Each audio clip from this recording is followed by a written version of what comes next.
Sabe aquela aba do WhatsApp que continua ali, fixa no topo, mas cuja última conversa relevante aconteceu em 1800 e Guaraná com rolha? O pior nem é o silêncio, é saber que a pessoa tá respirando o mesmo ar que você, em algum lugar dessa mesma cidade, só que virou um arquivo morto. A gente tem o péssimo hábito de reservar o luto só para quando as coisas caem de vez no papel passado do cartório ou no silêncio definitivo de um velório. Como se a única saudade legítima fosse aquela que não tem mais volta, a que carimba o fim com ponto final e fecha a porta com chave de ouro.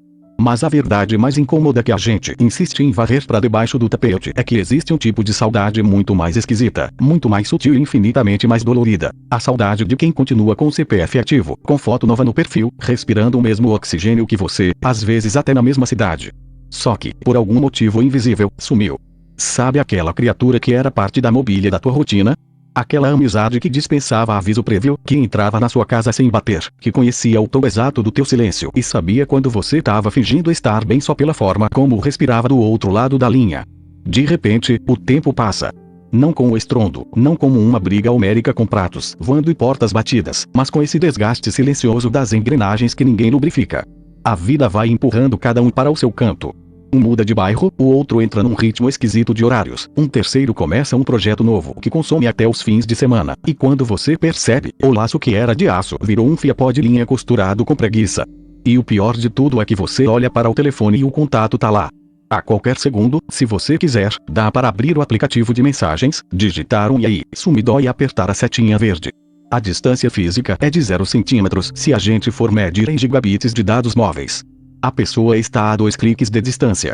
Mas esses 2 cliques pesam toneladas. Porque entre o oi e o tudo bem agora existe um deserto intransponível de silêncio acumulado. Quanto mais tempo passa sem a gente falar, mais pesado fica o assunto para retomar.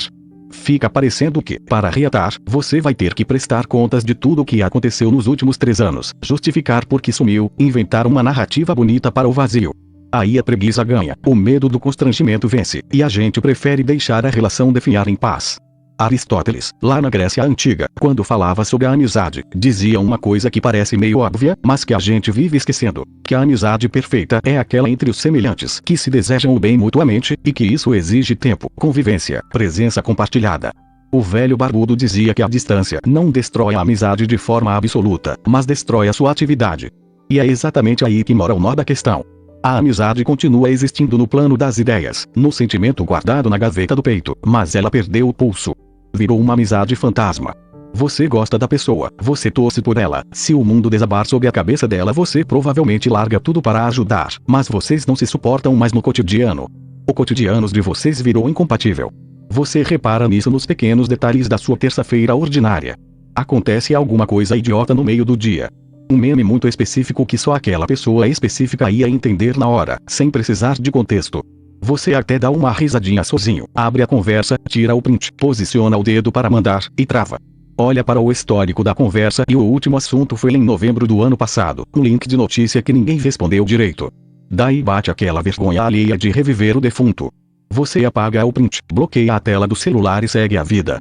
É uma micro-morte cotidiana. Um pedacinho da tua história que vai murchando por falta de água, enquanto a planta continua plantada no mesmo vaso. A gente sofre por quem foi embora para sempre, mas o luto de quem continua vivo é um luto sem funeral.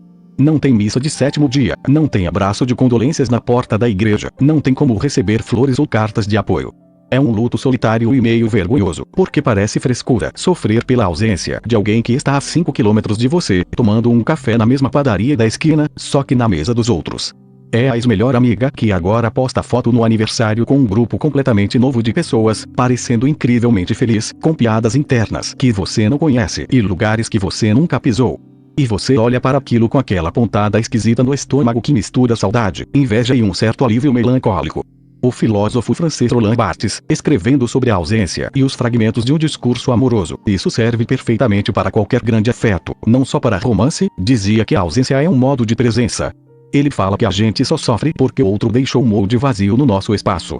Só que, no caso da amizade que esfriou, o molde não está mais vazio. Ele foi ocupado por outra coisa, por outra rotina, por outro silêncio. A pessoa não está ausente porque partiu para outra dimensão. Ela está ausente porque escolheu se fazer ausente da tua vida, mesmo estando inteirinha por aí. E a gente fica nessa ilusão maluca de que o tempo cura tudo, como se o relógio fosse um remédio milagroso que conserta as coisas sozinho. O tempo não cura nada, o tempo só empurra a poeira para debaixo do tapete e pinta a parede por cima da mancha de mofo. Se você não mexe naquilo, a mancha só cresce por dentro, invisível aos olhos de quem passa por fora, mas apodrecendo o reboco da estrutura. Você olha para as suas relações de hoje e percebe que está cercado de gente útil, de colegas cordiais, de conhecidos simpáticos com quem você troca figurinhas no elevador ou comentários protocolares nas redes sociais, mas a intimidade real, aquela que aguenta o teu pior dia sem pedir recibo, foi minguando até virar um terreno baldio. Aí, às vezes, por um triz do destino, vocês esbarram na rua. Aquela cena clássica de filme brasileiro de baixo orçamento, mas com roteiro escrito pelo caos da vida real. Você tá lá no meio do supermercado, escolhendo caixas de leite condensado em promoção, com a cara amassada de quem não dormiu direito, vestindo uma camiseta velha de banda, que tem um furo minúsculo na gola. E de repente, no corredor dos produtos de limpeza, surge a pessoa. O coração dá aquela cambalhota típica de susto. Por meio segundo, o instinto primitivo quer correr para o abraço de sempre, aquele que encaixa perfeitamente. Só que o cérebro contemporâneo, cheio de filtros e vacinas sociais, entra em ação imediatamente. O abraço sai, claro, mas sai com aquela rigidez educada de quem abraça um colega de trabalho distante. Os sorrisos são largos demais para ser verdade. As vozes sobem meio tom acima do normal. Nossa, quanto tempo! Você tá com a mesma cara. Precisa me ligar. E a outra pessoa responde com o mesmo disfarce perfeito. Com certeza, semana que vem a gente marca aquele café sem falta.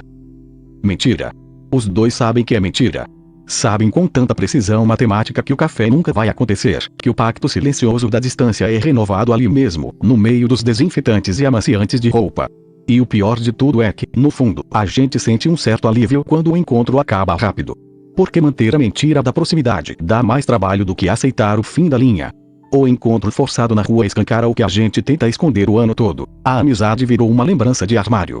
Aquela roupa bonita que você guarda com carinho, sabe? Mas que não serve mais, que pinica a pele, que está fora de moda, mas que você tem um apego sentimental desgraçado para jogar fora na lixeira da reciclagem. A gente vai colecionando essas pessoas ao longo dos anos, como quem coleciona figurinhas repetidas num álbum mofado que ficou no fundo do armário da casa dos pais. Estão lá, guardadas, mas perderam o valor de troca no mercado do presente. E o que sobra?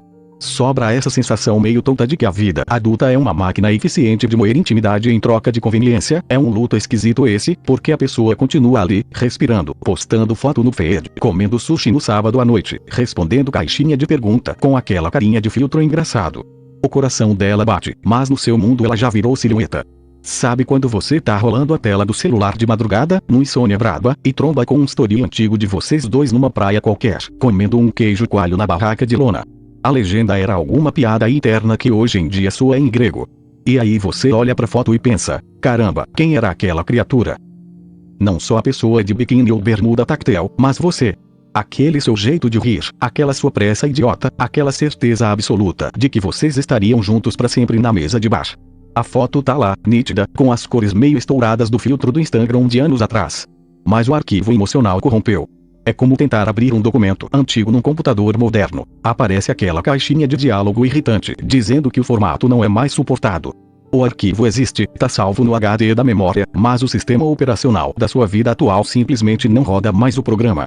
E a gente sofre por causa disso. Sofre porque insiste em dar duplo clique num passado que foi desinstalado por falta de uso. O filósofo francês Roland Barthes, quando escreveu sobre a dor de perder quem a gente ama, falava muito sobre como a fotografia é, no fundo, um atestado de óbito antecipado. Mas ele pensava na morte física. Ele não viveu para ver a morte em HD, a morte em tempo real, onde a pessoa morre para nossa intimidade, mas continua mandando bom dia no grupo da família às 6 da manhã. É uma morte por desbotamento. As cores da amizade vão saindo na lavagem, ciclo após ciclo de centrifugação da rotina, até sobrar só aquele pano branco e esgarçado que a gente usa para limpar o vidro do box do banheiro.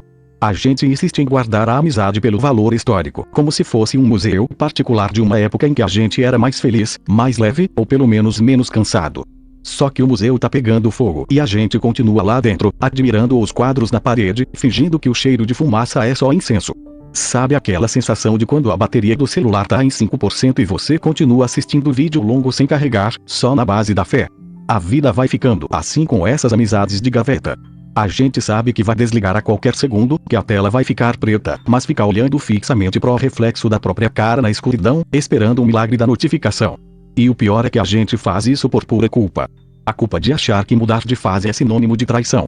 Como se crescer significasse obrigatoriamente abandonar as pessoas no acostamento da estrada e pisar fundo no acelerador. A gente tem um medo danado de ser o vilão da história do outro. Tem pavor de olhar para trás e perceber que a gente foi o amigo que sumiu, que deixou de responder, que visualizou e esqueceu de digitar. Aí inventa desculpa atrás de desculpa para justificar o silêncio, como se a gente estivesse ocupado salvando o mundo, quando na verdade a gente só tava deitado no sofá, comendo pipoca murcha e assistindo a uma série aleatória de investigação criminal, cuja trama a gente já esqueceu o final. A amizade verdadeira, aquela raiz funda que a gente aprende na escola e na faculdade, sofreu um golpe duro da nossa própria exigência de autonomia.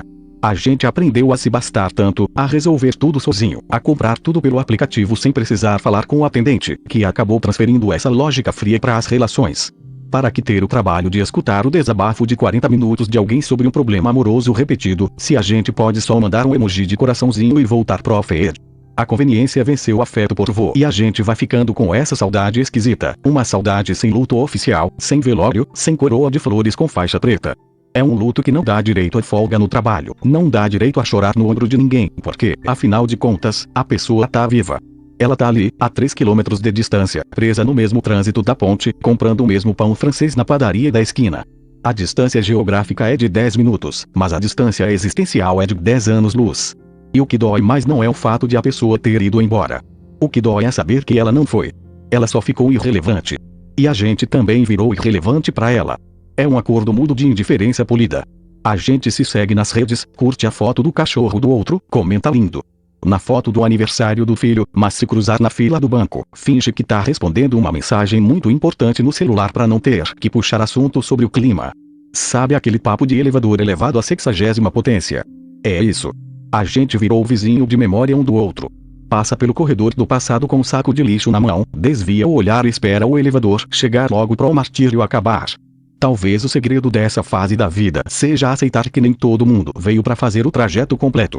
Alguns são passageiros daquelas linhas de ônibus circulares. Dão uma volta inteira com a gente, passam pelos mesmos pontos turísticos, balançam nas mesmas curvas, mas na hora que chega no terminal central, cada um desce pra uma plataforma diferente. E tá tudo bem. A vida não precisa ser esse depósito de entulho emocional onde a gente guarda tralha velha só porque tem medo de jogar fora. Deixar ir quem já foi embora por dentro é um ato de respeito com a história bonita que vocês viveram lá atrás. Afinal de contas, guardar o esqueleto de uma amizade morta não traz ninguém de volta. Só ocupa espaço na sala onde caberia gente nova, conversa nova, abraço novo que ainda não tem cheiro de passado. Na próxima vez que você trombar com aquela figurinha repetida no meio do supermercado, em vez de inventar a mentira do café da semana que vem, experimenta olhar nos olhos da pessoa com um sorriso meio melancólico e sincero. Um sorriso que diz: eu lembro de quem a gente foi, e foi lindo. E aí, em vez de trocar telefone ou prometer o impossível, cada um empurra o seu carrinho de compras pro seu próprio corredor. A vida continua barulhenta, o supermercado tá cheio, o caldo de cana da saída tá gelado. É isso. Vai lá viver o seu presente, porque o passado já teve a atenção dele. Deixa o like se chegou até o fim. Eu também não sou robô.